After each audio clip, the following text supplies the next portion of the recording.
These hoes are so reckless. What up, what up, what up? What is happening, good people? Welcome to this live edition of Herb and Two. Oh, shit. Alongside the Reverend Tucson Werner. My name is Herb Howard. This is where we get together every Monday and Friday to talk about issues that currently impact the black community. We talk about how those issues impact us individually and also how they impact us as a collective. Along with your help, we talk through these issues. So please feel free to leave any comment that you like. We will read through as many of them as possible while we go through the show. We would kindly request that you please take a quick second to share the broadcast, share it on your personal page, share it on your personal network, share it with anybody that you think would add value to or find value in this particular conversation. Again, this is intellectual thuggery at its absolute finest. My name is Herb. His name is Two. Two, what's happening, good brother? What's up, family? I'm blessed and highly favored, man. Struggling with this internet. Okay, it happens. It happens. Glad you are blessed and highly favored, though. It's beautiful outside today, as it was on yesterday. The city just different, man, when it's nice outside like that, man. The city gets very, very energetic. It's just a feeling that comes over the entire city. I know last week we talked about it a little bit from the negative perspective of twerking on cars and all that shit, or some of the violence upticks or whatever. But it's a beautiful fucking thing when Chicago unthaws, man. Under the Twerking on Cars Act, this weekend I was on the bike, went to 63rd Street Beach. I'm sorry, Little Venezuelan Beach. It is Little Venezuelan Beach, Little okay? Venezuelan Beach. But there were young ladies riding down Lakeshore Drive in the sunroof, twerking on cars. Yeah. And I was very embarrassed. That seems like it's gonna be a thing this summer. Sometimes it's where like everything is turned into South Beach. Like everywhere is South Beach, Miami. Is that a South Beach behavior? Is that just ignorance? I'm saying it's a behavior that happens on South Beach, but now it's happening anywhere. It was, I don't know, I felt some kind of way, specifically after leaving 63rd Street and recognizing it was all Venezuelan. All Venezuelan. And then seeing the young black women riding down past Little Venezuela, twerking on cars, I was like, it's all going to shit. They missing it. It's all going to shit very fast. Yeah, I definitely, I walked for like 6 miles on a Saturday or Sunday, one of them days. You did, G. I was so proud of you, man. Yeah, and on my way back, I came up the Lakefront way. So I dipped, down to the beach, back behind there where Reggie's on the beach is at. And man, on the backside of that field house or whatever that is, nothing but Venezuelans, G. Nothing but. Like they was out there. Deep. Out there. Deep. I'm like. It's their beach. Now, imagine being from over east. I've gone to that beach 100 times a year. You know what I mean? Every fucking year. And a nigga looking at you like, what you doing here? I'm looking at these niggas like, but we can't communicate. But we are communicating.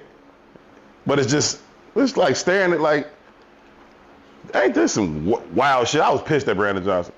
Yeah. The nerve of you to give my beach away, motherfucker. Before we get in, it's a few negative things that happened this weekend I got to address. But I also want to first touch on the positive, man. I was trying to talk about the positive stuff. I'd be remiss if I didn't acknowledge the city coming out in support of us Thursday.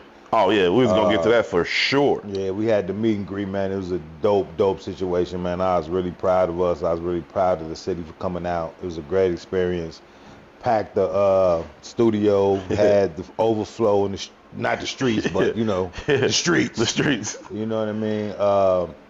Great event, man. I was really proud of us, man. I thought it was a good look for us. It was absolutely beautiful, man. Thank y'all so much for coming out, man. All of y'all that came through, all of y'all that sent messages like, man, I couldn't come through, but sent good energy. All that count, man. All that, yeah. Thank y'all so much. Sharing on the social media. And if you wasn't here to cop the merch, you can always cop the merch at herband2.com. Man. We leveraged that, those profits to keep the team paid, to keep the rent paid, to keep this process going. So if you get opportunity, herband2.com.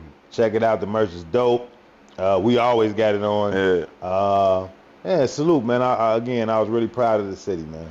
I was on cloud 9 leaving here, bro. Like, me and Ryan riding back to the crib, like, on 50. Like, Joe, the whole city came out and fucked with us, Joe. Not on some surprise shit, just on some, it just felt good shit. Like, yeah, and a wealth of demographics. I had my West Side Street niggas in the room. Yeah, yeah. We had the South Side. We had the upper echelons. You know, the bougies. It was some. Everybody was here, man. It was some suit jacket, sport coats, and it was some other stuff. It was. It was really, really good, man. Got to meet beautiful energy.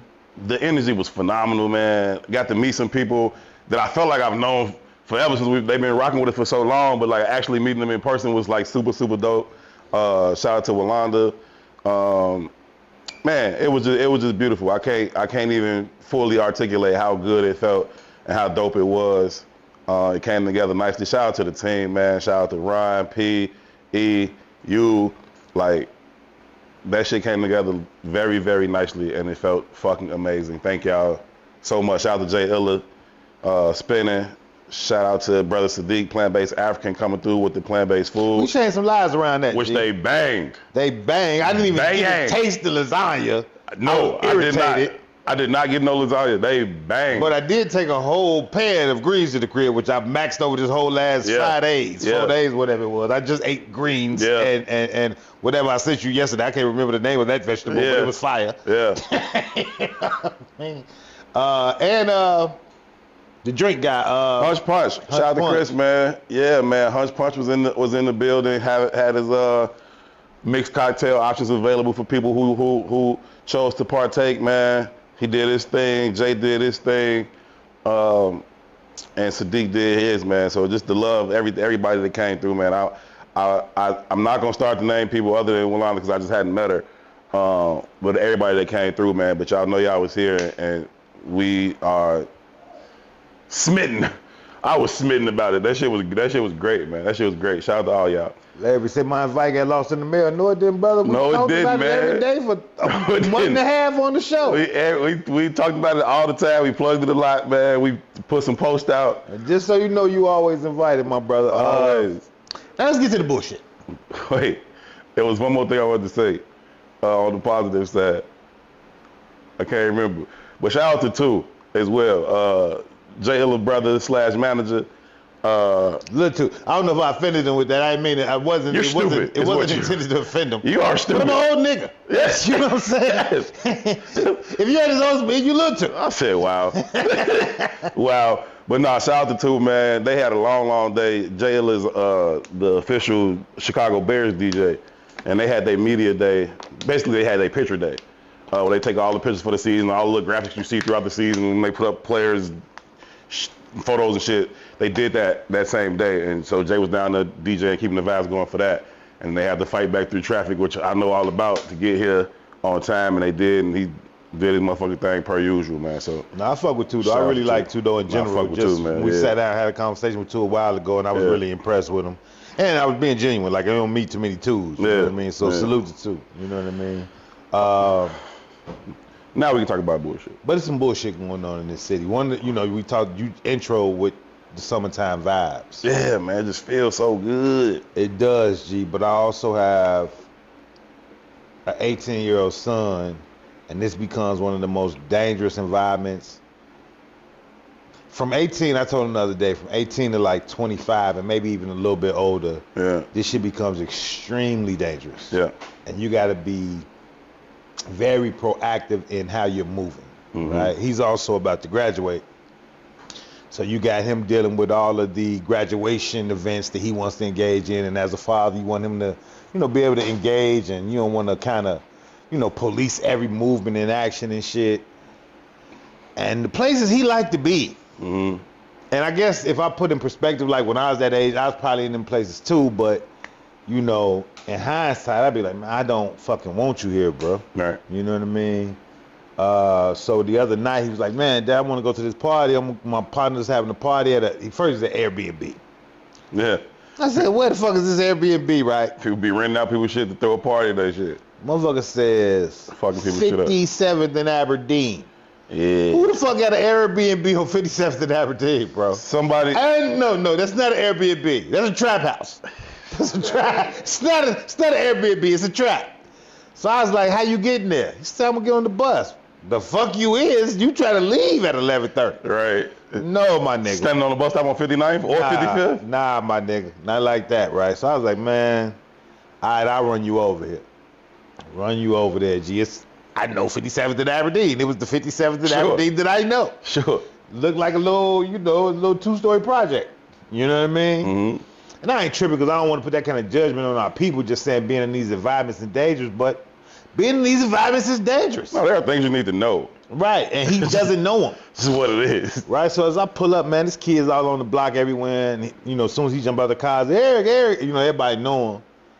But I see at the corner of my eye, an armed security guard walking the perimeter of this fake Airbnb, vested up, gunned up. I was like, my God. So I pulled him back to the car. I was like, hey, check this out. You know how to get to the crib on foot? Because if shit go bad, I want you to be able to maneuver. You know what I mean? So I'm explaining little shit to him or whatever. But it just bothers me that I be like, damn, man, he can't even enjoy his last little moments of high school without this kind of shit. But what really blew me, bro, I go to a Push the other day. They have Sunday meetings at Push that I attend, right? So Push, 2 blocks from the house. But I was on the bike. I was out on the bike anyway, so I rode the bike just to Push, and I was like, I'll ride the bike home. So as I'm riding the bike back through the park, my son is at the court hooping with the older cats. So I just pull over and watch them hoop for about 30 minutes. You got the regular 6 to 7, 20 to 30-year-olds on the side of the court. They got their drink, they got their weed, they just talking shit, they gambling, whatever. But there's 6 to 7 of them, you know what I mean? All of them look like they just came home, right? I'm looking on the court with they little dudes to me, but they're older than him. Shirts off, tank tops on, and I'm looking at all the gun wounds. Like you could tell the gun wounds, you know what I mean? I just like, this is wild, you know what I mean? The energy is low. It's not the energy that I think he's accustomed to, but he still, it's an environment at the end of the day, so he navigates it. But while I'm there, the 67 side cats is hollering at me like, got to be your son, shorty, OG, that's your son? We talking, having a little dialogue. I watched them play. Game probably almost over, but I didn't stay for the whole joint. After a while, I was just like, I'm bored, I'm out. No sooner than I get to the house, here come Eric banging on the door, right? Like, man, you ain't got no key, but I didn't even question it.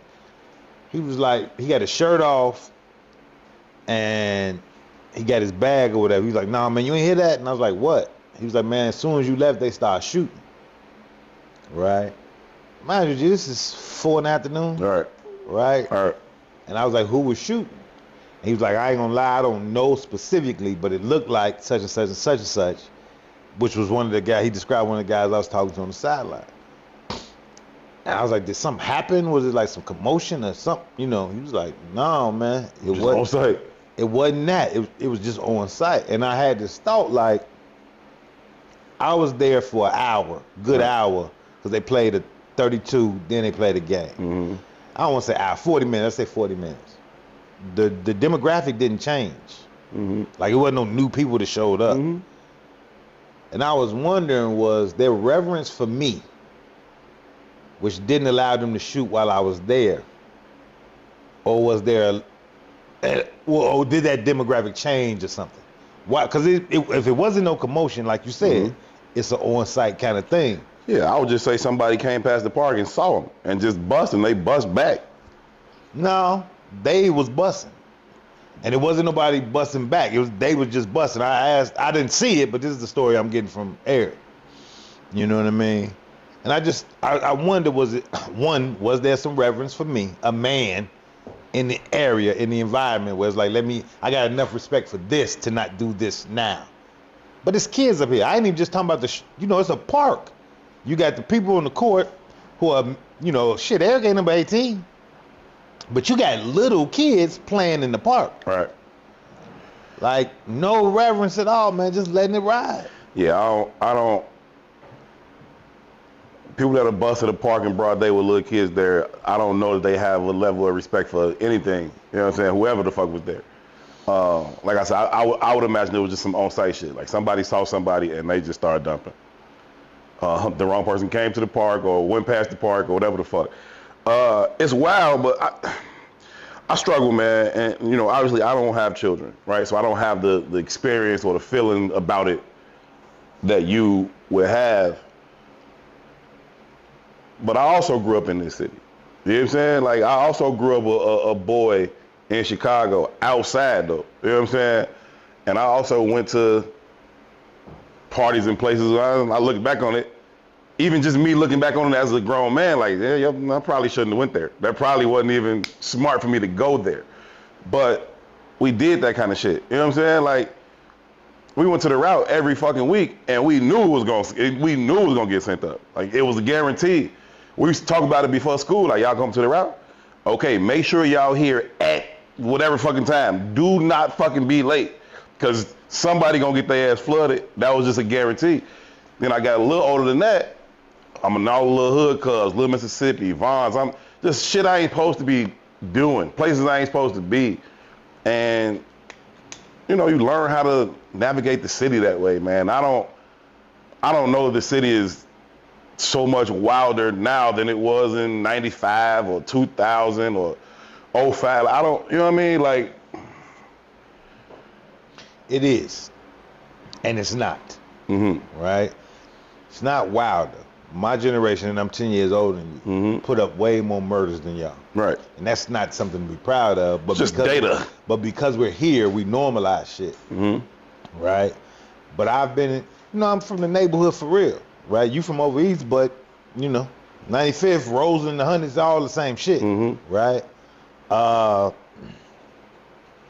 I've been in several situations as a shorty, to the point of, just like I said, the park, right?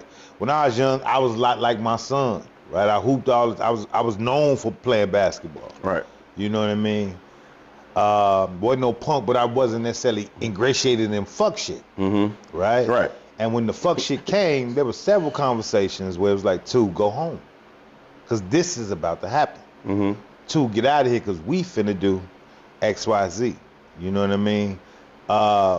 Again, I was a teenager then.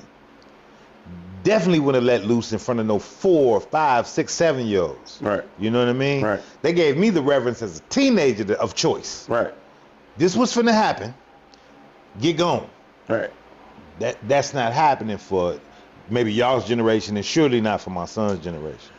It was just based on like decisions. It wasn't an age thing for me growing up. It was like, yo, he can hoop, or he can play football, or shorty don't be on that. You know what I'm saying? And so motherfuckers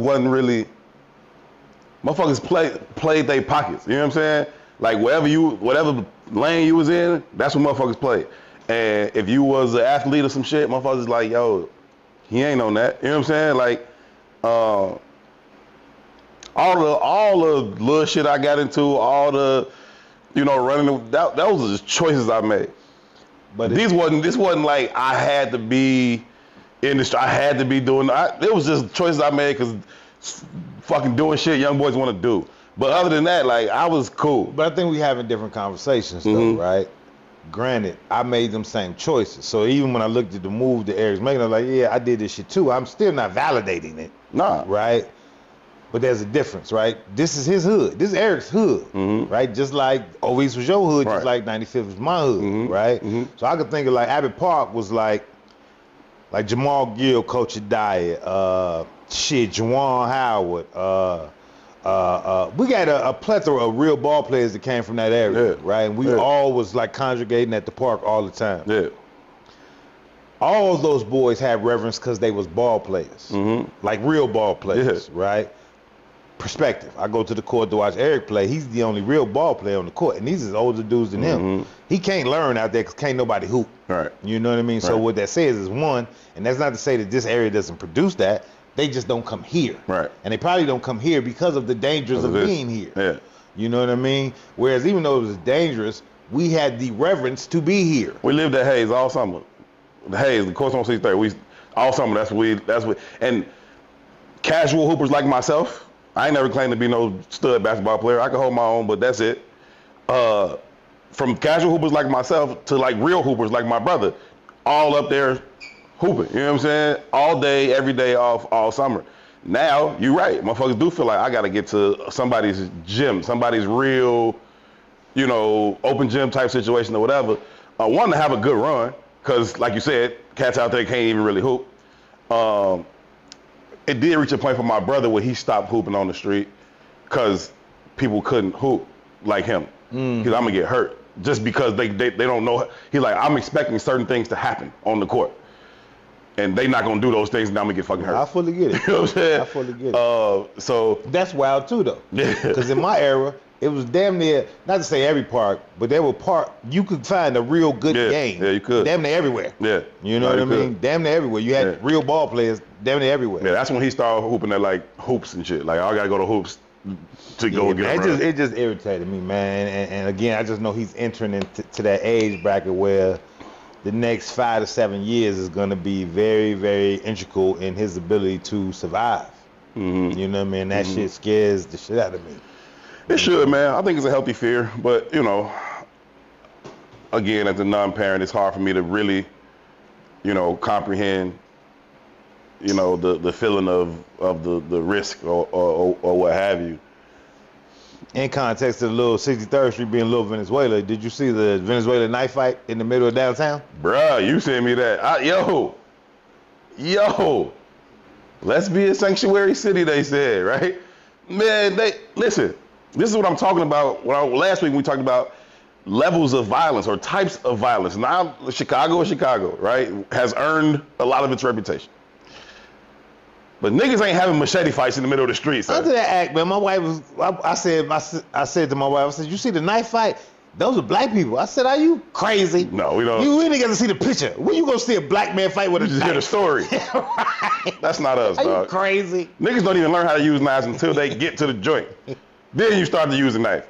Before that, a knife fight is crazy. That's crazy. Niggas might have a little something on them and poke somebody in a pinch. But you're not just seeing two cats out here just wielding knives at each other. Yeah, you're not seeing that. Knife fighting shouldn't even be a term. You're not seeing that, bro. That's crazy, man.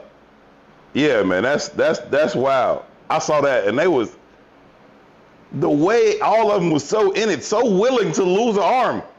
Like, it was like, where are y'all getting machetes from? Y'all brought them here? Because I ain't seen them till y'all got here. It's personal when you knife fight, bro. You got to really be angry. That's different, G. You got to be really angry. You can shoot somebody from across the street, or you can shoot them up close. But to stab them? Yeah, you got to get in it. Yeah, man. You got to get in it. Yeah, man. It's going to be dangerous for the hood. I remember when I was in college, man. This dude, I ended up getting super cool. We ended up living together off campus for a couple years. But my freshman year, I didn't know him.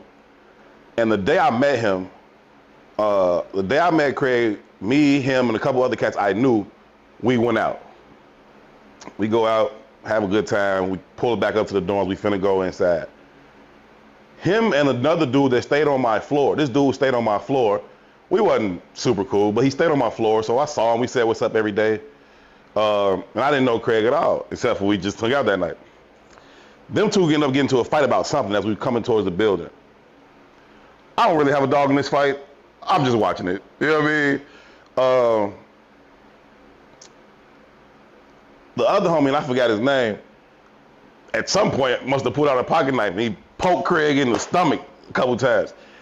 And they still fighting there. All of a sudden you see Craig like slow down. He like grab himself. He like, you stabbed me? Right? Buddy take off running. My homeboy Jay Field come up, found him up. Bing, bing, right? Jay Field is one of the niggas that like to fight. He didn't know Craig either. Jay Field just like to fight. Dude take off, run straight to the door, run in the building, run past the little security check desk, go down this hallway that's really a dead end. Well, I was so offended that you stabbed him. Like, y'all was just having a one-on-one fight. Wasn't nobody doing shit to you, you know what I'm saying? And you stabbed him, so we all run him chasing down the hallway. He had the knife like, back up, but he in full like panic mode, like. I'm like, why the fuck you stab this nigga, right? And y'all know now that he's willing to stab. He's a stabber. All y'all should have backed the fuck up. He's a stabber. Now, Craig diabetic ass. I don't know him yet. I don't know nothing about him. I'll tell you another story. I almost killed Craig. Craig almost killed himself when we lived together. His little diabetic ass can't just be out here bleeding. Okay? So this nigga ended up having to go to the hospital for like days or some shit. Like, doctor's like, yo, if you didn't bring your ass here 10 minutes later, if you came 10 minutes later, You'd have died. You'd have died from that stab wound right there. It's still a weapon. Yo, that's fucking crazy. Fast forward, me and Craig living together like a year or two later. Same thing I told you a story about the girls in the room and all that, the girlfriends coming to the door, all that shit. We super cool now though, but this is when we first moved in.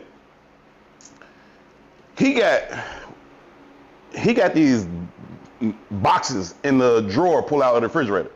These little boxes, I don't even know what the fuck they are. But when our parents came down to help us get set up to move in, they was in there. Cool. I don't think nothing about it. Turns out this is fucking medicine. This is insulin. He shoot himself in the stomach like every day. I make some Kool-Aid like the first night or some shit we there. I make some Kool-Aid. I make some crib Kool-Aid. It's all sugar, no Kool-Aid. It's 1 part water, 10 parts sugar, pack of Kool-Aid. Right? It's fire though. Fire. One of the best batches of Kool-Aid I ever made. I remember it. We bang it. Big ass picture of it. He's going crazy on the shit. Coma. We smacked this whole big ass picture of Kool-Aid. He done had like 10 cups. Whatever. We go to sleep. Call it a night. I wake up the next morning. His door's closed. I leave. I don't think nothing about it. I come back. After I go to class, go about my day, whatever the fuck, I come back. His door's closed.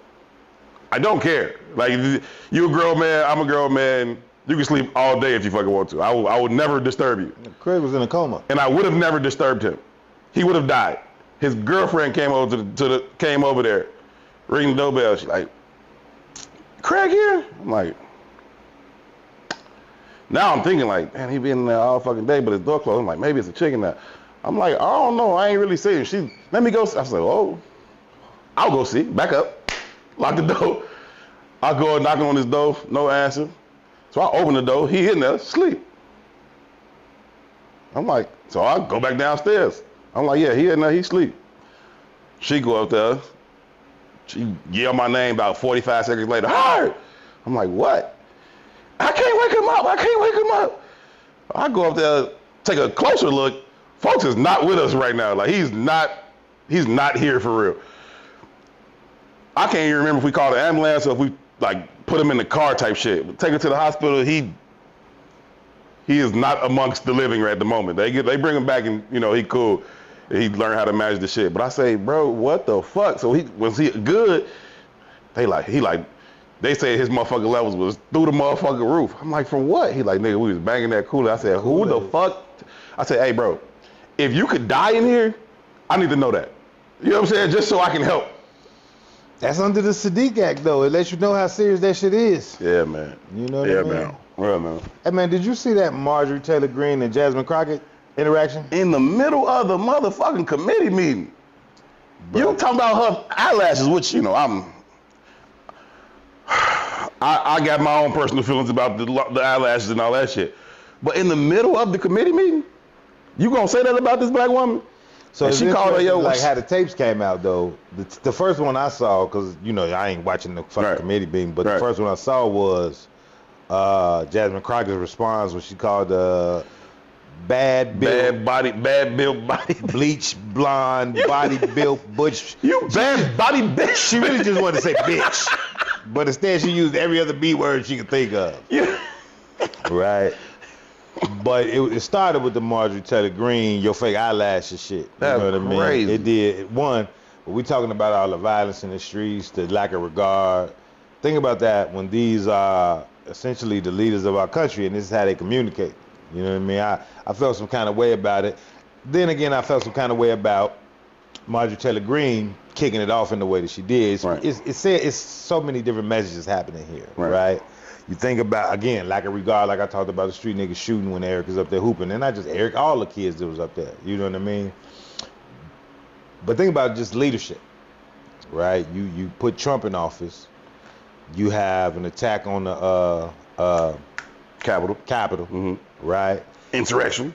insurrection, and I'm not invalidating that because I think at some levels I have a certain level of regard for that kind of energy. Yeah. Right? I'm cool with it. But I want us to understand what we entering into.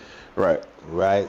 If the top is looking like that, the bottom's going to do that times 10. For sure. You know what I mean? And you can see the energy in the streets. You know what I mean?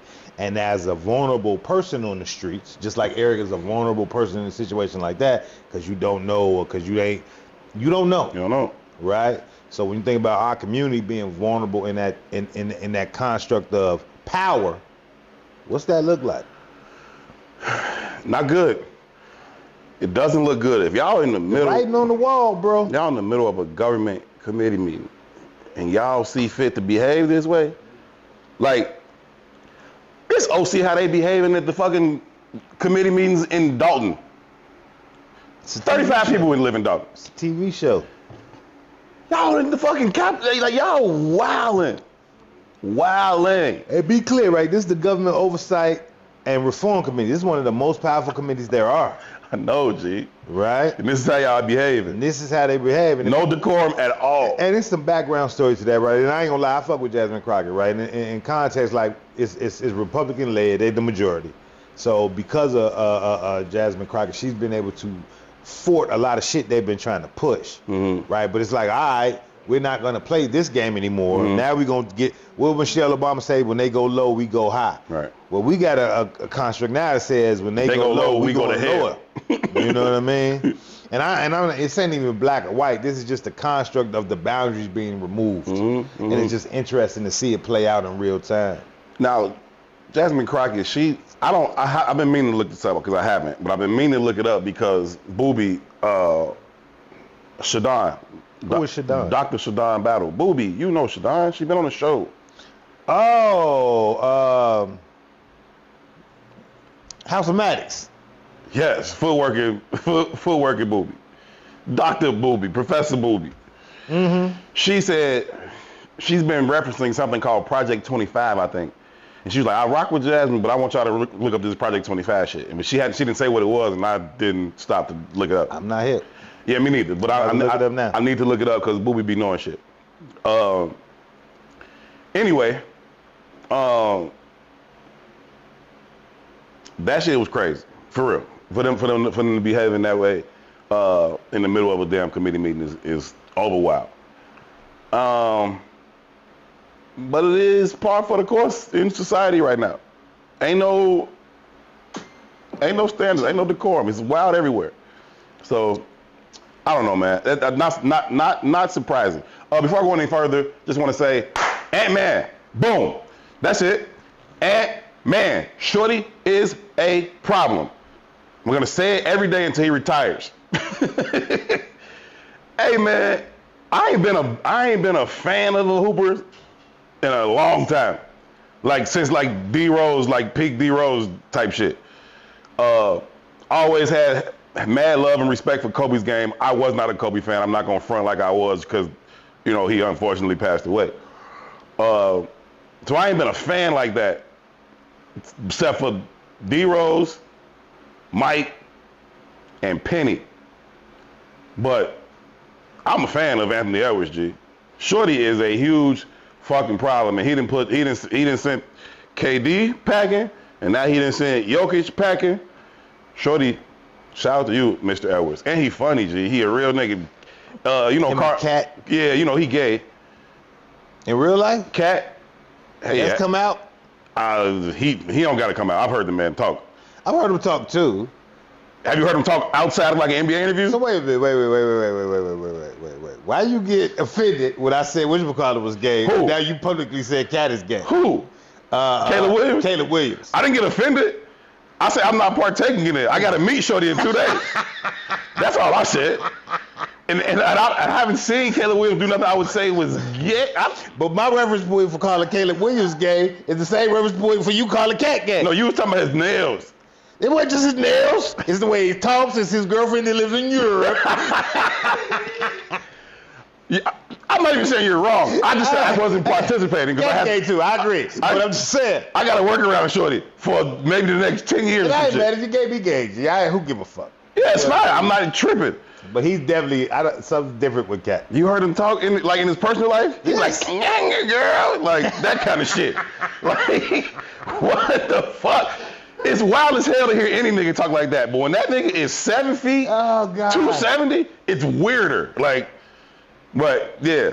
He got like different voices though. He has a TV voice and a That's what I'm saying. Like he leave his gay at home when he come to work. This nigga said he leaves his gay at home. But as soon as he leave the arena, girl. Did you peep the last couple minutes, the last couple seconds of the game? The salute, oh, it's so gay. It's so gay. Oh, it's so gay.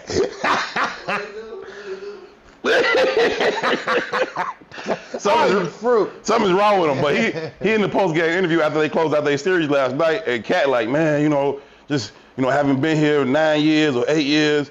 This is just, and like, fuck your 8 years. He just, fuck your 9 years. Fuck your 9 years, Chuck. Nah, and it's something different, G. He is, man. And he's a media darling. Thank you, Susan. Being as reckless as Jasmine Crockett. Like, that's why we love him. You know what I mean? Gee. Like, fuck this shit. I'm him. When he had that dunk of the year on Rudy Gobert ass, no, I couldn't have been on Rudy Gobert. He played on this team. It was on that Collins dude. Anyway, when he dunked on dude, gave him a concussion. The nigga he dunked on had a concussion after that. Who gonna win, G? Who's gonna win? Boston. I really think Ant-Man gonna win. Who they finna play? Ant-Man finna play, who's the other Western Conference team? Why am I drawing a blank on this shit? They just beat Denver. So they just beat Denver. The other West series was somebody they won already. They've been chilling for a minute. Damn, who was the other team? They just beat the Nuggets and they go to who the fuck? I'm fucking super tweaking now. I'm trying to look at this shit. I know the Pacers play the Celtics. The Celtics gonna deal with them. The Timberwolves play. Shit, I feel like my brain don't work. Let me pull this up right quick. Either way, because he was talking cash shit. They played the Dallas. That's what I was. Yeah, right, Dallas, they play the Mavericks. Right. So they play Luka and them. Right. Dallas don't have a single person that. Thanks, BT. Dallas don't have a single person that could deal with Ant. First of all, nobody does, but Dallas really don't. Luka don't even know that there's another half of the court. Luka don't even know you got to go back that way after you score. He don't play no D. Somebody sent me I'm taking the Wolves in that series. Somebody sent me an AI interview of Kyrie and Luka. Right? Okay. It's funny as fuck. It's AI to the motherfucker, but it's funny as fuck. And it was Kyrie talking. He's like, yeah, I hit a bunch of last second shots. Brian got a ring because of me. Because if it wasn't for me, he wouldn't have no motherfucking ring out of Cleveland because, I won that fucking ring. Hey. This shit was hilarious. He's not wrong. He's like, now I'm carrying Luka. You know what I mean? Now I'm carrying Luka. You know what I mean? But the NBA has a vested interest in Luka. They have a vested interest in Ant too, but Luka's white. Let's keep it a bean. They trying to continue to grow the game globally, right? So the Dream Team changed basketball internationally, right? When Jordan and Nolan went over to Barcelona, that changed everything. That's where the Dirk Nowitzkis were born and, inspired that, right? That's where all that shit came from. Because before then, it was like 2 of them that had ever even been in the league.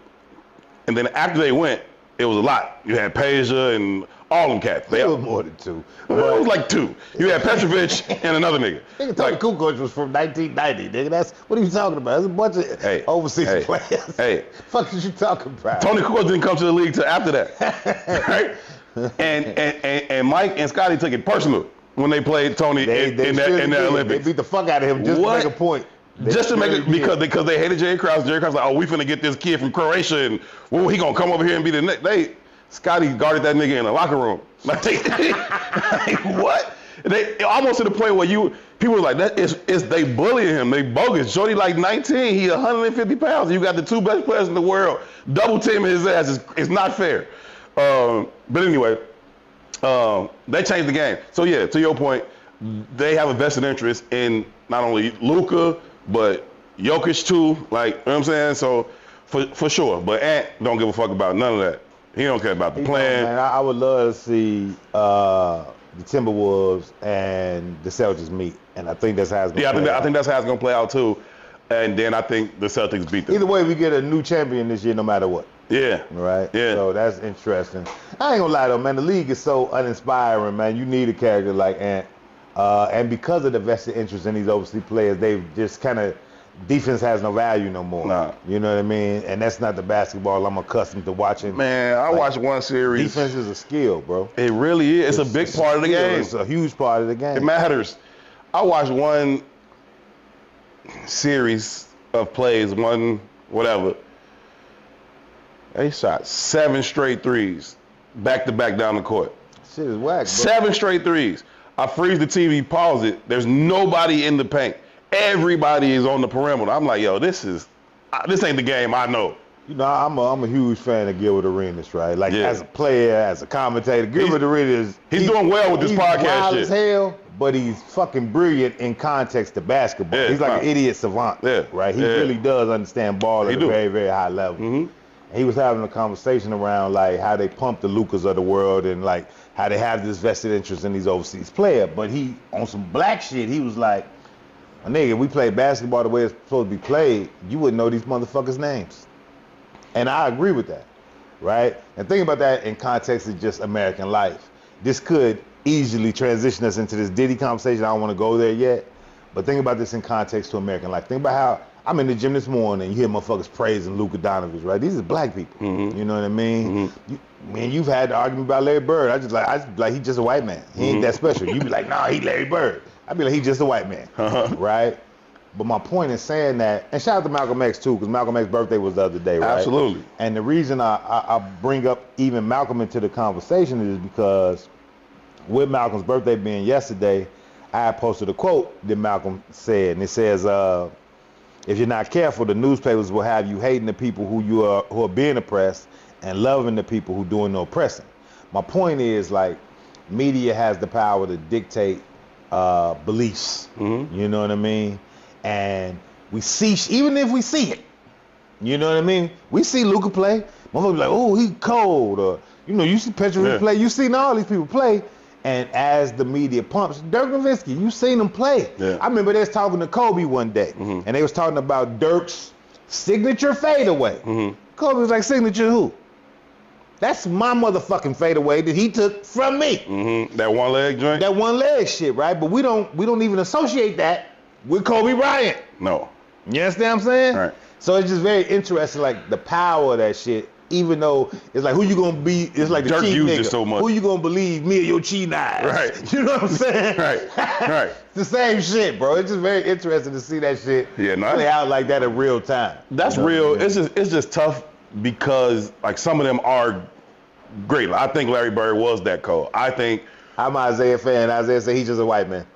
I'm fucking with Isaiah. I think Larry Bird was that cold. I think Luka Doncic offensively is that cold. I think Joker is that cold, which is crazy because they the two most unathletic niggas I ever seen in the NBA. I don't think either one of them can dunk. And Luka like 6'7" and Buddy 7 feet. Like, it's weird. But either way, well, like Dirk, I thought Dirk was great. Ron told me, Ron said that I've been playing ball my whole life. I've only been scared one time. It's like I was guarding Dirk. And he was like, obviously I'm not supposed to be guarding Dirk, right? But he was like, he got caught in the switch. He like, now it's just me and Dirk. And he was like, bro, I ain't go. Dirk was 7 feet? Yeah, Dirk 7 feet, 7'1". Ron like, bro, I swear. Ron 5'8.5"? Nah, Ron 6'5". But Ron legit 6'5", but still, he like, bro, I ain't never had this feeling like, oh shit, before, like ever. And I was like, welp, how'd it go? He was like, I think he missed the shot, but he got whatever shot he wanted to get though. I was like, he's like, the only time in my life I've been scared. Get to wherever you want to get to. They guard D-Wade and everybody else, like, but he like that big nigga switched on me and they threw in the ball on the left wing. It's just, I'm like, oh shit. But to the point of defense too though, right? That's pro ball. Right. Everybody there's cold. Right. Everybody there can hit the shot. Right. The last nigga on the bench can hit the shot. Right. Oh. Right? The whole key to NBA basketball and success in it is getting to your spot. That's it. Right? And if you ain't playing no fucking defense, well, they gonna get to their spot. That's where the IQ come in for Gil and like Kobe. Real shit. Yeah. Right? If you can stop him from getting to his spot, you could probably prevent him from hitting the shot. Yeah, you can make it a long day for him. Yeah. But if you ain't playing D, he get to the spot. Get to where you want to get to. It is what it is. Yeah. Then it just becomes a fucking shootout. Yeah. You know what I mean? Yeah. Yeah, that shit's whack to me. But either way, man, I think that I would love to see Ant-Man make it there. I ain't got no vested interest in none of this shit. I would say I'm a Bulls fan, but I'm not. I don't got no vested interest in no team no more. Yeah, I can't even say that. You know what I mean? I got a few players, and I ain't gonna lie. Kyrie's one of them players. Yeah, I like Kyrie. Jason Tatum's one of them players too. Ant-Man is one of them players now. Yeah, you know what I mean? But I would love to see Jason Tatum and them get there. And I would love to see Ant-Man and them get there. Somebody said that New York Knicks fans What is wrong with them? are just Dallas Cowboys fans. That's all. That's just the basketball version, bro. That's Did it. they really believe? They really believed. They every time they believe. What's wrong with them? Spike called them all together, and Stephen A. Smith. In something like 50-something years. Yeah, I ain't never seen the Knicks win. Phil Jackson was on the last championship team. Willis Reed coming out hobbled up and shit. In the fur. Yeah. Right. That's the kind of shit they was on. Smoking cigarettes in the locker room type of shit. Get out of here, man. Yeah. Ain't nobody ever seen the Knicks win shit for real. The one time they went to the finals in the 90s when Jordan retired, Hakeem and them swept their ass, I think. Salute to Kevin Mace, though. I seen them right on their show. They was like, we lost because of the motherfuckers who was in the audience. He was like, as soon as I saw Ja Rule, it was over. Why they on that, Joe? Why they on that, Joe? That's funny, G. Hey, I don't care, man. The Pacers came out up a dub in the first quarter. I'm like, y'all, they smoking y'all. Y'all crib game 7, they smoking y'all. And then Jalen broke his hand it was like, hey, wrap this shit up, man. Yeah, shout out to Jalen Brothers, man. He's crib adjacent. I salute Jalen and I fuck with him too. He's another cat like Luka who I don't understand how he be having 40, because he's another unathletic nigga. Like, but he get to his spot. He's strong. He can shoot. He can handle it. But I look at him, I'm like, why is he so cold? I've been thinking that about him since Villanova, maybe since Stevenson. Like, they like the shorty, he's like number 1 in the state. I'm like, okay, man, it's the difference between talent and drive, bro. Yeah. It really, it's the separator at that level. It's the separator at every level. His daddy was an NBA point guard. You know what I'm saying? That's awesome. But the separator is talent and drive. Yeah. Right? I know a bunch of talented motherfuckers who rely on talent and lose. 100%. It just is what it is. 100%. Man. Hard work beat talent when talent don't work hard. Man, I want to get into like some news, some international news. Man, the Iranian president, Ibrahim Raisi died in a helicopter crash the other day, which I thought was interesting. Mm-hmm. Right? Because they got these little like silent proxy wars going on with Israel. And it just was like, word? It's just the math, it's like lightning striking in the bottle. You know what I mean? Yeah. Now be clear, like being the president of Iran is not like being the president of the United States, right? At the end of the day, but I think it's the Ayatollah, I think that's the title for it. They pretty much run everything, right? They run media, they run government, they run news and all that type of shit. So they make all the courts, they make all the decisions or whatever, but it still just seemed very, very intriguing that the helicopter just drops out the sky when they got these proxy wars going on with Israel. You know, they quietly say they support Hezbollah and they quietly support Hamas, right? And then this plane just drops out the sky. This Palestinian-Israel conflict is a very interesting in the sense that it forces kind of America's hand to engage Iran, and America's been trying to avoid Iran for a very long time. When Israel wants to kick it off, you know what I mean? The next 5 years or so, maybe even closer than that, are going to be very interesting in the United States of America, bro. The other day, under that same act, Biden did the commencement speech at Morehouse. Right? Nigga, that shit. Go ahead, bro. And in that, there was like these silent protesters taking place, right? We know what Morehouse is, of course, because it's Morehouse, right? Morehouse. Probably Black Harvard. The most prestigious black male institution. Most prestigious black male institution, right? There was these protests, silent protests around what's America's involvement in what's happening in Israel or whatever, right? And I was just thinking about that. Contextually, I was thinking about that. Like you said, Morehouse is the most prestigious black institution, HBCU rather. Why is Biden doing the commencement speech there, bro? Because he playing in our face like he do every time it's time for a goddamn election. You're gonna show up at Morehouse. You're gonna show up at Howard. You're gonna eat some fucking chicken, like just goofy shit. You know what I'm saying? Like, I'm sick of him playing with us, and I'm sick of us allowing it. So when I saw them young brothers in the audience, in their phones, during his commencement speech, I'm like, good. Fuck, buddy. I struggle with good though, right? And I think I struggle with good because of the conversation we've always had where we kind of say like, you know, black people have essentially been the moral compass of America, right? And that's included a lot of shit. We just said happy birthday to Malcolm X, right? The impact that Malcolm had, the impact that King had, the impact that Stokely Carmichael had, the impact of the Panthers. We can just go down the fucking line, right? It was all of these men that created like movements that allowed for organizations like Morehouse to exist, even though we know they're all black by white motherfuckers. Sure. Right? They also allowed like for the immigrant population of America to exist too. A lot of motherfuckers don't know that, but it was those movements and our communities movements, not just them men. It's our communities, but in that, like we died for those rights, for those freedoms, for those understandings, right? Well, today we had these conversations like, you know, black people died for the right to vote. No, they didn't. They died for freedom, right? And I think we've at a place where we've assumed we've achieved that. So now there's this kind of conversation of, at least in my mind, of assimilation, right? If we're being really honest, even the lack of reverence for the young shooter at the basketball court is a part of that, right? Because pre this generation or pre my generation, there was an affinity for community because it's all you really had. Right. Like you probably could go my father's generation and above, and even it's questionable and shaky in my father's generation. Like my father grew up in an era where he just couldn't go to any restaurant. Right. You know what I'm saying? Right. That, like he had stories of not being served. You know what I mean? So one generation after that, we've not really had those experiences. So you get 2, 3, 4 generations along, and you think it's all good. Cool. I can go to Bridgeport now. Right. Whereas they couldn't go to Bridgeport then.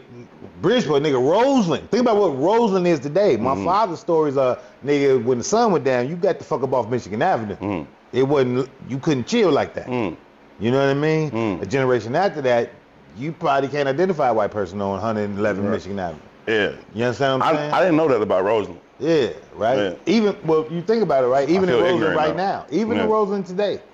Pullman is a pocket of white people. Right. Those are still white people. That's deep in the hundreds. And you don't cross Cottage, motherfucker, because that's theirs. You know what I mean? Even when I was a kid, it was like that. Just a little pocket, but you ain't invited.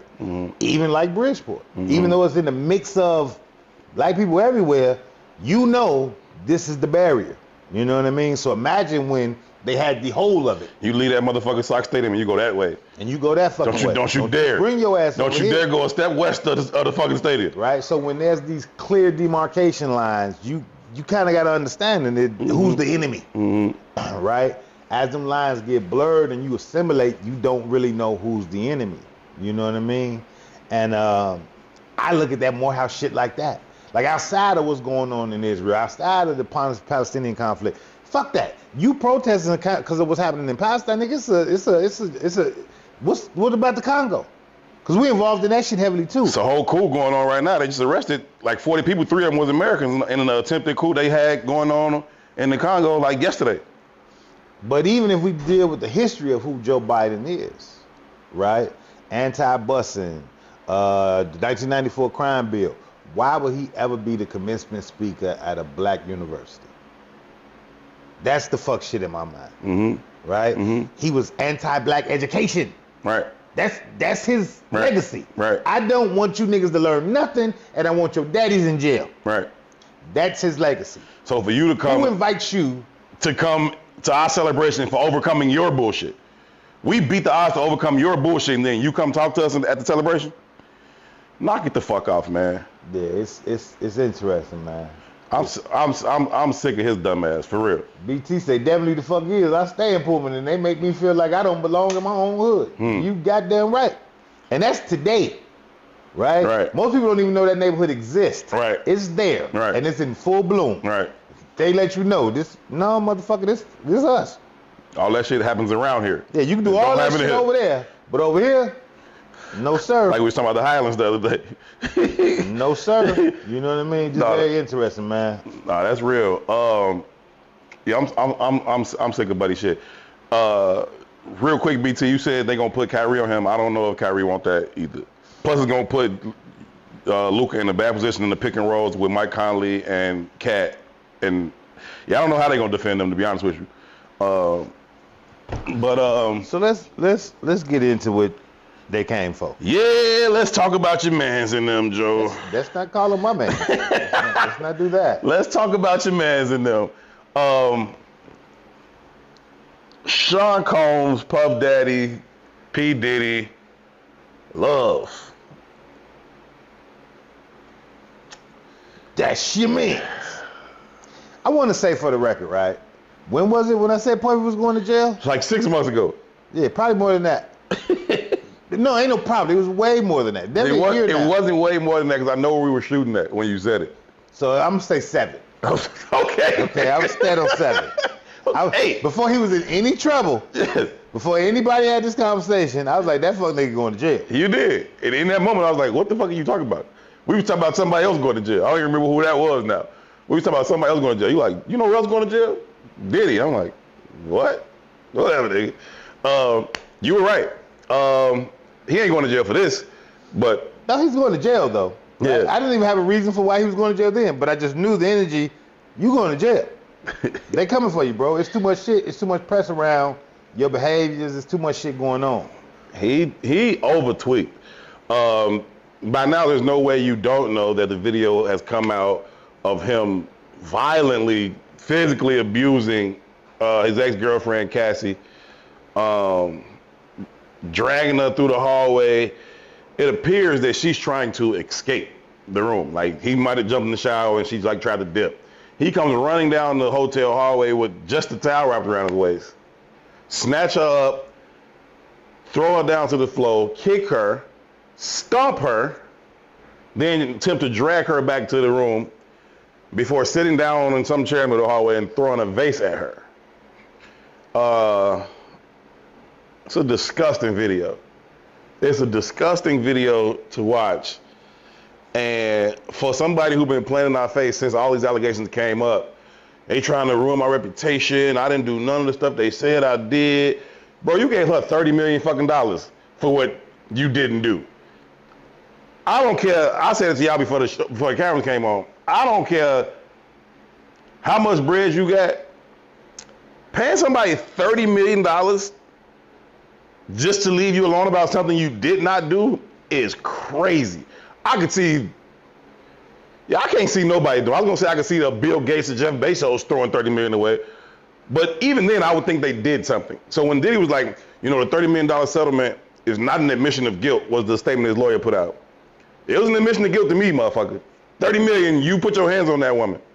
So for the video to come out now, it's just like, it was just disgusting, man. It was a disgusting, vile video to watch, and the man needs to go the fuck away. Whether they got something they can go send him away to prison, because I don't think they can send him to prison for that, considering that they settled the case. I don't know. It might be a little bit different in terms of civil and criminal, but I don't think they can get him for that. But if you're doing that, it's something they can send your ass to prison for, bro. So he needs to go away, whether it's go away to prison or just go the fuck away out the fucking limelight. Go to fucking Bali or go wherever the fuck, chill with Russell Simmons somewhere, and shut the fuck up talking to me, bro, because I'm done with his ass. I've had He said they gonna put out Hip Hop Island. I've had a long-standing conversation on this show specifically about the decadent veil of celebrity, and its need to be unmasked. Most of it has been around economics and some culture and behavioral shit, right? Just before the cameras came on, we was having a conversation. I was like, he ain't worth that money, right? But I've been making that argument for years now, and people don't understand it, right? Kanye's a billionaire. I was like, he ain't no billionaire, right? But because the media, because the information says, hey, he's a billionaire, who the fuck am I to say he's not a billionaire? Until them people turned his water off. Until them people turned his water off and he wasn't a billionaire in one day. Right.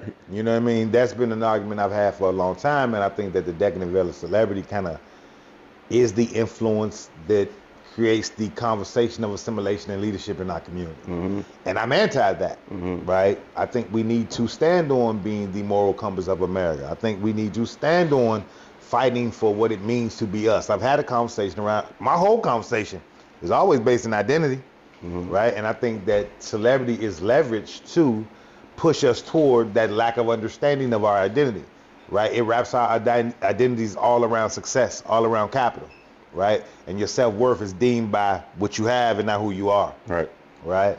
I think Diddy is one of the foremost leaders in that conversation. So I've been anti-Diddy since Diddy been Diddy. You know what I mean? I'm anti-Jay. I say it all the time. You know what I mean? I know people don't rock with me. People talking about like COINTELPRO trying to destroy them. I said that they are the creation of COINTELPRO. Right. I've said that publicly a bunch of times, right? It's very interesting for me to, one, he apologized, right? But you didn't. You can't apologize when you've been unmasked. Right. You didn't apologize. You got caught. Right. Right. You saw you get caught. You saw you get caught. And you didn't even apologize to her. The reason I can say you were going to jail when I said you was going to jail, because, and it's not like I'm Nostradamus, my nigga. You are a puppet, and whenever you want to put the puppet down, it's the same series of events, right? You hadn't been in trouble when I said you going to jail. But as me recognizing the puppeteering, there are a series of events. There's a pattern. It's familiar. So yeah, you might not be in trouble today, but this happened and this happened.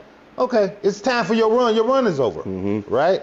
Just like Ye, when they decide your wire's getting cut off and they leverage the media to put it in the faces of the public who believes in you, they prepare you for it. It's like training a dog. You know what I mean?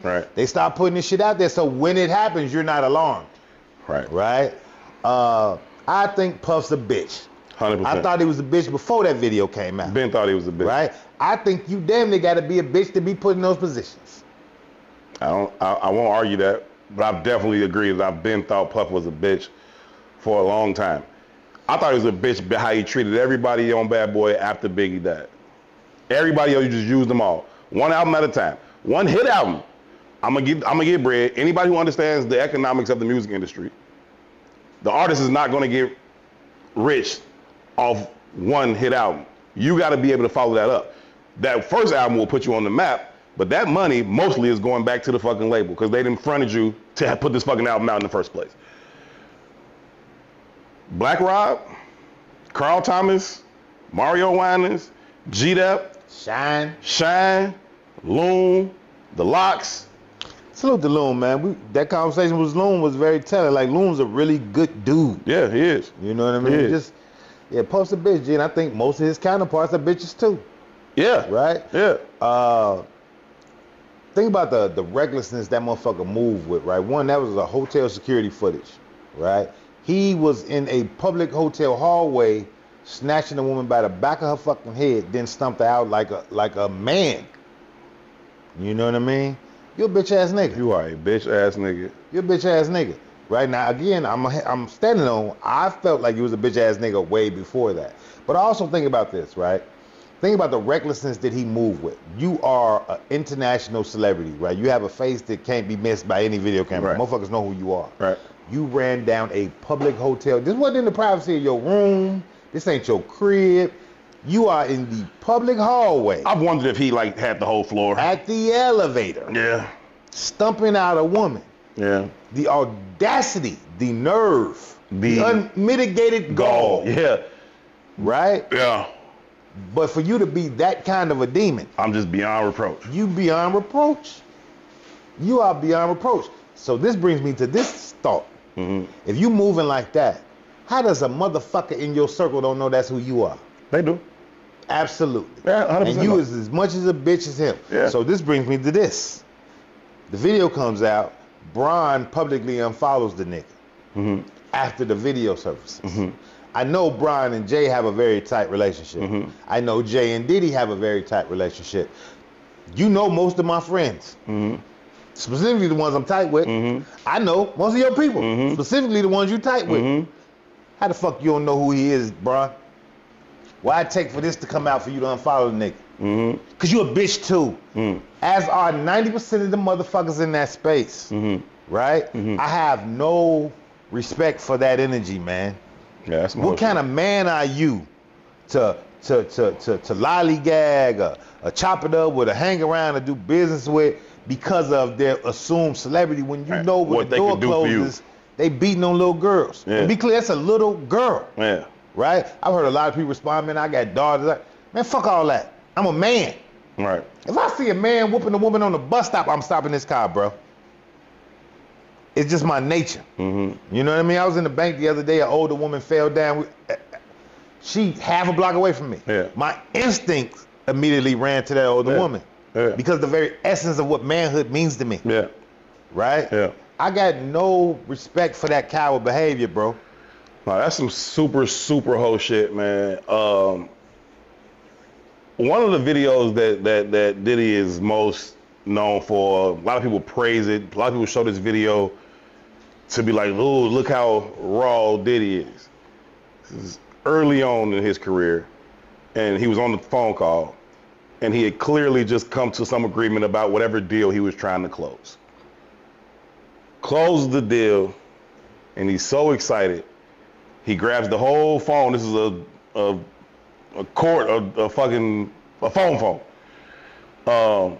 Grabs the whole fucking phone unit, throws it across the fucking room. I'm a savage. A landline. A landline. Thank you. I couldn't find that shit for nothing. That's some shit. Yeah. That's how I couldn't even find it in my. Landlines don't even It's not even in my brain no more. It's gone. It's been pushed out. I was watching somebody, a battle rapper, talk about somebody today. He's talking about somebody's young boy. He said he was born in 2004. He ain't never heard of dial tone. I was like, damn, that's real. That's crazy. You know what I'm saying? He was in the middle of his rap. He said that, and I was like, damn, that's true. On a cell phone, motherfucker, hang up. That's just it. Ain't no dial tone, or you don't pick it up and hear one either. But anyway, he throws the shit across the room. I am a savage. Anything I want, I will get. Anything I want, I'm gonna have. And it was like, okay, I can see how you could applaud that on some business shit. The mentality, right? It seems Mamba mentality-ish, but it also goes into who you are in your personal and private life too. You believe this shit. You believe that anything you want, you can have. You believe like, except for peace. Except for confidence in who you are. Because a confident man ain't putting his hands on a woman. No. Except for courage. You're a coward. You're a little boy. You're a hoe. And you've always needed that. So what I didn't quite get to when I was saying, when I really knew he was a bitch, I referenced all those artists, but even if it wasn't gonna be that, when I knew for sure he was a bitch, and we talked about this before, was when you made them motherfucking kids walk to Brooklyn for cheesecake. That's when I really knew you was a bitch. That ain't got nothing to do with how bad they want to be in the motherfucking industry. That is about you needing to boost your ego on the backs of these motherfucking kids from the hood trying to make a way. I want to read this statement Dr. Umar put out too, man. I'm sick of all this shit, man, but it's like we are sick people, bro. And I part of my conflict is like I don't know how to get past the sickness because we won't ever address the root. We always address the branch, right? What up, NDD? So Umar posts, he says, I also wonder if Cassie was a dark-skinned black woman, would Diddy get this same backlash?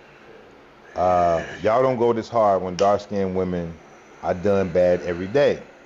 We need to make a show that any man who does this to women needs to be held accountable. But as for me, it's especially African/black women. There were stories of him breaking Kim Porter's nose, but since it didn't make the national news, ain't nobody caused no fuss. But off that, the cops that killed Breonna Taylor, we let off the gas. The cops that killed Sandra Bland, we let off the gas. First of all, like for that statement, right? He said he broke Kim Porter's nose. Rest in peace. I don't really know who Kim Porter is. I mean, she's the mother of his children, some of his children, and his ex-wife. Okay. But he follows that with it didn't make national news. So in context, like it's a false argument, right? You're having a conversation about colorism, then addressing our community from the perspective of we don't give a shit about darker skinned women or darker skinned people. But the outcry is a national news conversation. Right. We respond to media. Right. Right. That's my argument in general. Right. We respond to media. Right. Media kind of creates our value systems. That's been my argument from jump. Right. You know what I mean? Right. Then he says we let off the gas with Breonna Taylor and we let off the gas with Sandra Bland. I hate these kind of arguments. Right. They're false comparisons. Yeah. Right.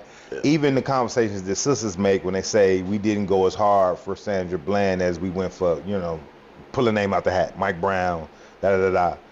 When you look at the data, the numbers, right? The names that we know of the men who died at the hands of the police do not compare to the 5 that caused the uproar in the streets. Right. Right? When we look at the data for the sisters, though there are a multitude of women who have been killed by the police as well, it does not compare to the level of black men that have been killed by the police. Mm-hmm. So the fact that Sandra Bland, the fact that Breonna Taylor got the attention that they got is proof positive that when we know, we show. Right. Right? But for Umar to be who he is in the lexicon, like I hate the fact that we bring these false equivalencies into the conversations. Yeah, I hate the fact that he's just taking advantage of a moment like this to grandstand. Essentially, is what I'm saying. Like, this ain't that, bro. You don't have to take this moment to further your stance about anything other than Diddy is a bitch. And any man who would do that to a woman is also a bitch. That's it. You don't have to take this moment and say, if she was dark skinned, would nobody give a fuck. Knock it the fuck off. Like, just knock it the fuck off, bro. This ain't that. Move around. Yeah, shout out to Shannon. She said the world watches dude character. Cases and charges play out before our eyes for years. So to unfriend him after the video came out as if you're shocked is pretty disingenuous. I agree. Same thing. I said the same. I had this exact same argument about Bron and the show The Shop when Kanye said the first anti-Semitic remarks, right? Yeah. They came out and said, hey, man, we're not going to air our episode with Kanye. Nobody knew you filmed an episode with Kanye. You could have just shut the fuck up. You could have just shut the fuck up. But you had to appease your real masters. Right. Right? And what Diddy does... Get out there and dance, boy. Get out there and dance, boy. But Diddy ain't no different. Mm-hmm. Jay ain't no different in my opinion. Mm-hmm. All of them ain't no different. They all have a master to appease, right? But think about that, right? Malcolm, this goddamn Malcolm X Day to me. Good. Right? Malcolm has a quote that says, you a fool if you let your enemy educate your children. Yep. When I look at Bron, he's my enemy. Mm-hmm. Because he allows himself to be led by a master who is disingenuous in regards to my successes. Mm-hmm. Same for Puff. Mm-hmm. Same for Jay. Mm-hmm. Right? So I know I'm a outcast when I speak in the minority foully of these people. Sure. Right? Because of their level of acclaim, because of their level of successes. Sure. You know, if you got some bread in our community, then it don't matter what you did, you him. Yeah. You know what I mean? Yeah. And we've raised maybe two and a half generations off the successes of entertainers and sports players. Sure. Right? Their entire value system has become the value system of the neighborhood. Mm-hmm. Right? And this ain't a young conversation because the elders in our community today are now their contemporaries and they have the same belief systems. Also, the next haircut that happens on The Shop will be the first. I get so sick of that dumb shit. Why is this man walking around fake cutting people's hair? I've never watched The Shop. I don't know nothing about it. Gee, it's like everybody's getting a haircut, but nobody's getting a fucking haircut. It's so fucking stupid. Like, point positive, this is all the performance. It's all the performance. I get it. Y'all want to create like barbershop talk vibes. Cool. That's what Math Hop and them do too. But it's not a fake fucking barber in there fake cutting y'all hair. LeBron there with a fucking hat on. It's a nigga behind him with clippers though. Like, hey man, stop this stupid shit. But it's all performative though. Yeah, man. But I'll be excited the day I see the likes of the Puffies, the likes of the Jays, the likes of them people just stand in the polarity of who they are, right? I don't have any expectation from any of them men except for to entertain. Mm-hmm. They're not deities. They're not gods. They're not even, they're not even leaders. Activists. They're not leaders. Right. They're entertainers. Right. Right? And if I'm being real, man, most creativity itself comes out of pain. It just does. Yeah. You know what I mean? The best comedians. It comes out of pain. So I don't have no expectation of you being no godly deity. But when you start to be leaders in our community, you got to walk a certain path, bro. right? And they don't have any honor for that because we don't expect any. We don't expect any. Man, you've had conversations about people who ain't them.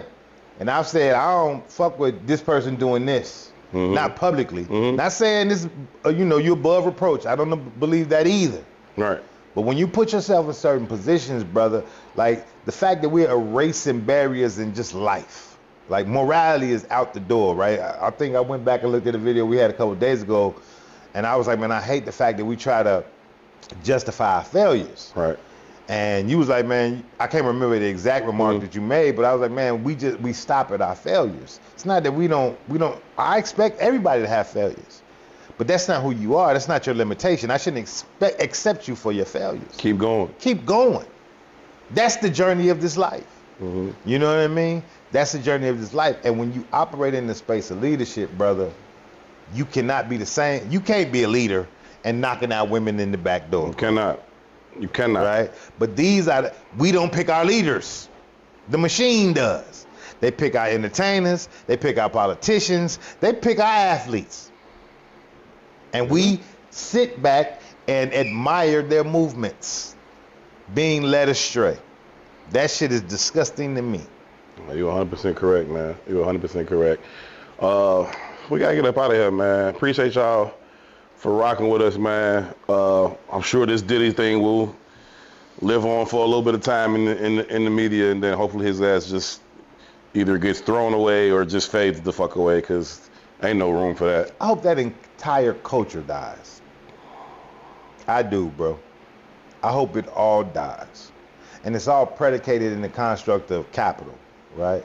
I talked to you the other day, we had a conversation, and even on a very low level, I'm in the conversation.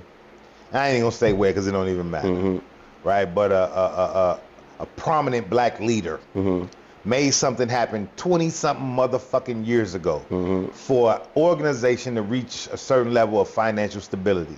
Since that time, legalities have happened where that organization no longer is meeting that demand of financial stability, specifically around black people. They come back to that prominent black leader saying, hey man, help us reach this goal. But for 21 years, while you have that goal being met, you abandon that black leader. Man, fuck you. But it's that mentality, right? It's a very selfish, me against the world, or me only kind of philosophy. That's where you get the Shannon Sharps of the world, who, but for Savannah State, nobody would know you, and you still be shitting in the outhouse. But then you get this acclaim, and you're like, I wouldn't go to HBCU to White Mark. Like, what? Deion too. We can't leave Deion off that list. Well, he ain't go there, but I specifically said Shannon because you went to one of these places. Yeah, but if not for Jackson State, you wouldn't even have the opportunity to coach at a higher level. Sure. He doesn't have a degree, quote unquote, you need a degree to coach. They gave your ass an honorary degree to let you coach. Then you double down and say, well, I'm going to go over here. Yeah. Fuck y'all people, man. I have no regard for that. Nah, it's super duper fuck shit. There's a lot of leaders in this studio on last Thursday, and again, before we get out of here, I just want to say thank you, man. It was a beautiful fucking room, man. All the fucking videos I keep seeing that everybody put out and everybody posted, all the pictures that Ron took, all the video clips that P had. Like, I keep seeing all these things, just the people that was in the room, and like real leaders, like real Black Chicago leaders. And salute to everybody I missed too, man. I ended up getting here a little late, so people called me like, man, I was there, I didn't see you. Yeah, a couple people did stop through quick, in and out. But shout out to you, man. You spent the whole first half of the day, making sure everything was ready for that shit, and then you needed to go home and take care of yourself for a second and come back. But nah, just thank y'all, man. I'm shout out to us, man. Shout out to the Urban 2 platform for being a place that could put all those people in the same room with so much love and so much just good energy and hopes and prospects for things that we can do together. Like, we talk about being this kind of connector, this kind of glue. We talk about being uniquely positioned to put people together, and to see that come to fruition like the way it did in here last week was absolutely phenomenal. Thank y'all so very much, every single one of y'all. Whether you made it there, whether you sent good vibes, whether you sent a good note, whether you've been here for this journey that even allowed this platform to get to be a place where people would want to come to fellowship in such a way. All of y'all played a role in that. So just thank you so very, very much. We'll do some more things like that. We'll have some live broadcasts on site that we working on where people can come out. Make sure y'all go to herb2.com. Please cop the merch to put some dope pieces out, man. So go to herb2.com, cop some merch. We greatly appreciate y'all. We'll be back here for a Relationship Friday edition of Herb and 2 coming up on Friday at 1 p.m. And of course, all you official dirtbags who rock with us on Patreon will get y'all exclusive dirtbag only content this week as well. Huge shout out to Ron and P doing the hard work behind the camera. Huge shout out to E4O for 2. My name is Herb. Y'all be good to each other. Peace. Assalamu alaikum.